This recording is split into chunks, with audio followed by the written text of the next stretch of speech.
në ushtrisë shërimtare të Kosovës edhe të krerëve tonë që ndodhen atje, edhe jam i bindur plotësisht se këto procese do të përfundojnë edhe njëherë për gjithmonë do të rikonfirmohet lufta e pastër e ushtrisë shërimtare të Kosovës. Edhe i presim me padurim t'jenë mesin tonë, mesin e familjes, edhe në vendin cilin e kanë shliru ata. E qartë, dhe e thënë kështu... Gjykimi i krerëve të ushtrisë shërimtare të Kosovës nuk është gjykim personal, as individual, është një gjykim i padrejt ndaj luftës së popullit të Kosovës për liri.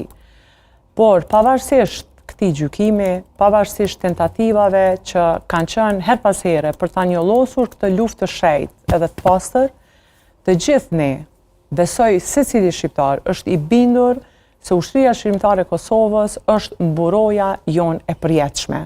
Nëse na heqin këtë vlerë, do të na zhveshin si kom edhe si popull. Andaj, jo vetëm që urojmë, por jemi të bindur